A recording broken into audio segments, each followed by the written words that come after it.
Hi, I'm Beth Graves, and thank you for joining us on the Circus Arts Spotlight. Each week, we'll shine the spotlight on the people, programs, and events of the Circus Arts Conservatory. In addition to professional and student youth performances, we'll explore incredible outreach programs and learn how the circus arts impact so many aspects of life. For more information on today's topic, or anything circus arts related, please go to our website, circusarts.org. Now, let's get started. Hi, today we shine the light on Henry Barragan. Henry is a founding member of Circus Sarasota, now the Circus Arts Conservatory. He began working with Pedro and Dolly in 1998 to help launch and support the very first performances of Circus Sarasota under the Big Top.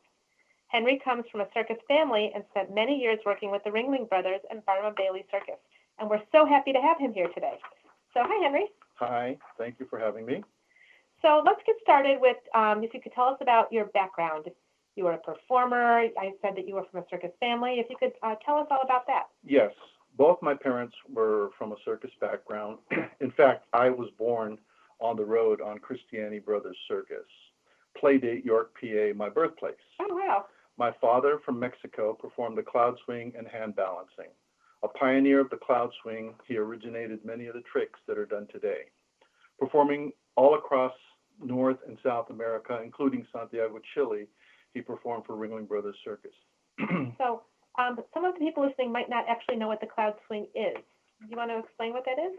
The cloud swing is like a trapeze in that it's hung on 2 points, and then like the rope that the girls climb up on, it's called a web. Uh-huh. It's hung from end to end. My father actually did the Mexican cloud swing, which is very long and has no loops, which are a form of a safety device. Okay. And his was very, very long, which makes the tricks more difficult to do. Okay. My mother was from Santiago, Chile, and came from a family that owned a circus there. And eventually the family came over to the U.S. with the family's signature hat throwing act.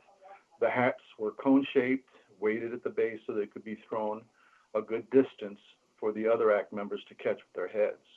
It was a fast-paced action type of an act, always an audience favorite. There was also comedy in the act, as my grandfather later joined Clown Alley on Ringling Brothers and Barnum and Baily Circus when it was in the tent, and then later it moved into the arenas. He had the opportunity to work with all the well-known clowns of the day, including our founder, Dolly Jacobs' father, Lou Jacobs. And my brother, Marcus Manuel Barragan, clown named Zapata, followed the footsteps of Granddad who mentored him. Oh. He also attended the second year of Ringling Brothers Barnum and Baily Clown College and went on to have a successful career in clowning. He also did stand-up comedy both in New York City and in Los Angeles. Huh. I performed for about a minute when I was practicing to catch for my cousin Sergio Ramos, who performed the triple somersault with the Flying Wains on the Ringling Red Unit in 1973. And is that trapeze? Flying trapeze. Okay. I was in good shape and ended up performing with Donna Bannister, who was also from a circus family, in an aerial cradle act. An aerial cradle act is where two people perform on a static rigging and do hand-to-hand routine type of tricks. So it's kind of like using a person as, instead of a flying trapeze, there's a person that's hanging down and the other person swings from their arms. Correct. I actually did it just so I could go to Hawaii. In addition to performing with the Cradle Act, I was offered to be the show's manager. It was a real opportunity for me at the time. The show name, in fact, was Circus Hawaii, and was produced by Paul K. of Hollywood, California, presented by Earl Yampuka and E.K. Fernandez. I felt I had started out too late to make a career as an aerialist, so I decided to go back to the greatest show on earth and continue my career with the Concessions, as the Concessions company was just formed as a new company and ended up giving me a very promising career. Huh. That's really, really interesting. Those are things that I had not known. So, yeah, that's very cool. So, so you were hired by the Ringling Brothers from Circus Hawaii? No, I had worked for Ringling Brothers Circus a few years prior. Oh, okay. And when I had left Ringling to join my cousin Sergio to learn flying trapeze, I had worked on the concession division, so I had made some contacts. Okay. So when I finished Hawaii, I made my contacts renewed and ended up going back to working for Ringling. So as a concessions manager, did you work out of an office, or were you one of the people that lived on a train? Well, both. I did work for Ringling Brothers for over 25 years, and all in the concession division. The concessions had a circus wagon that became an office, so I would work out of the circus wagon for conducting concession-type business for all the concessions-related stuff. So, and when you say concessions, is that food, or is that the toys? Is it all of it? It's food and beverage and merchandise. It was one of the best experiences for me, as I got to learn many of the business principles on what it takes to manage or even own a business. My career with Ringling began selling snow cones in St. Petersburg, and then moved on to selling programs for the remainder of that year. My path on the road with Ringling was an upward one, as I was the issue clerk, which issued the merchandise product to the concessionaires, both food and merchandise, and then the bookkeeper, assistant manager, and ultimately concession manager.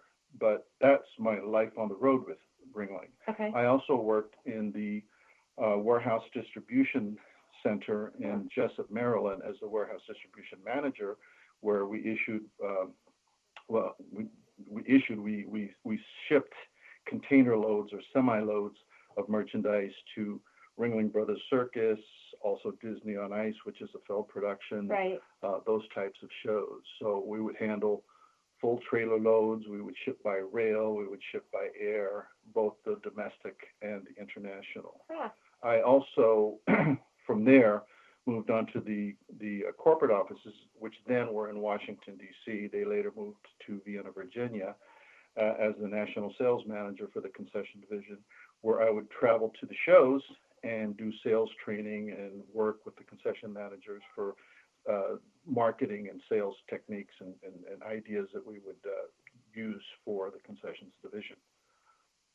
I later became the director of circus and ice shows, again, all concession related, where I would oversee the operations of Feld's circus and ice productions, concession divisions.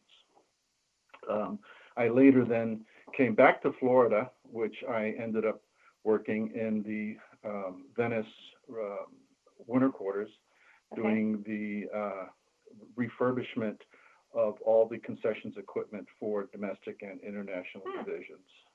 I also worked as the purchasing manager for the concession division when it was in Ellington, which it still is in Ellington now, but it was a different location.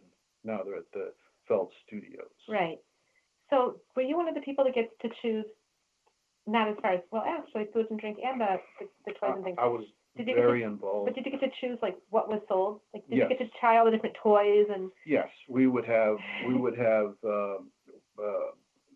what's the word for it, where they have groups. Focus groups. Focus groups. We would have focus groups. We would do new product introduction. We would have meetings with the management of the concession divisions, and we would brainstorm. We would come up with all kinds of product ideas, from the apparel to the souvenirs to even the snow cone and cotton candy products, where we merchandised it. We just took it from the cone, snow cone, or the cone cotton candy, and we added novelty value. Where the snow cone had a character cup, Disney would be like the teacup Disney character, or the cups for the snow cones for the circus would be clowns or little cute elephants. I think I bought some of those when my son was younger. There you go. I'm sure that I did. And you also asked me if I lived on the train, and I did, and I loved it. I lived there first as in a berth in a concession car, which was about a quarter of the train, and the vendors lived in it. And then when I moved into becoming the bookkeeper and issue clerk, I lived in what was called a double stateroom, which would be about half the size of this office is. Once I became concession manager, I lived in half of a railroad car. Oh, so you had a lot of room then. It was like a mobile home. Yeah. It was railroad cars are 80 feet long. I lived in about 40 feet of space. Yeah. You come in, you have a living room, you have a full kitchen, regular sized fridge, stove, sink, the whole 9 yards. And then the center down the hallway would be the bedroom. And in the back, you had a shower, you had the restroom, you had the washer and dryer. So you had the full. So you were very important at that point. At that point, I had a really good job. I was very, very fortunate. And there's nothing like traveling in that type of space across the country, seeing the USA. Yeah. Coming into New York City, viewing the Statue of Liberty, or pulling into California with all the surfers and the beach and the roller skaters out there. It was just quite incredible, really enjoyable. That's really interesting. That's really great. Well, actually, every time I speak with one of my guests and they had lived on the train, you all make it sound so great. I would love to try it. It's the ultimate experience. One of the things I'm looking for is that Canadian Rockies train trip that they show in commercials. Yeah. I'm looking forward to doing that. That sounds pretty exciting. Yeah, because you get to be in your train again. So, is anyone? So you told us all about your family previously. Is anybody still performing, or is anybody besides you still involved with the circus? Yes. Since I'm many generations on both sides of my family, in the circus world, one way or another, 6 degrees of separation, you're related to somebody from the circus business, especially if you come from the old school, multi-generational like I did. Yeah. So I have family members that are the Flying Vasquez, the Flying Ramos, the Flying Vargas, Flying Trapezaks and families. The Droguette family did the hat throwing indirectly through marriage. I'm related to Nick Valinda. I'm related to the Vasquez. It's just a small world in that sense. So then, is your wife also a circus from a circus family? No, my wife worked for Ringling's purchasing division. Oh, okay. And when we met, when I came down to the winter quarters here. Okay. So she's actually not from the business, and she not generationally from the business, and she's currently the purchasing manager for the city of Northport. Oh, okay. And so you have children or a child, I'm not sure, but you have some offspring. Yes, I have a son, 31 years old. Okay, and he is not involved. He is not involved. He decided to be a doctor. Oh, well, good for him. So he went to VCOM. He is a doctor of osteopathic medicine at DO. And he's actually currently at Manatee Memorial with his internship and then his residency. He'll be all good there. For him. That's great. That's all very wonderful. So being now you work for the Circus Arts Conservatory, Circus Sarasota, do you see a lot of differences between the circus now and then? For instance, sorry, I just wanted to go back to this for a minute. Sure. The hat throwing. I don't think I've seen that in a recent. It's not a very common act. It sounds so fun. It's been done. As a matter of fact, that's the Droguette family. My uncle went on to do the hat throwing act after my mother and the grandfather all broke up and went their own ways. Right. And they performed for quite a few years on many shows, and they're still around, but they're no longer performing the hat act.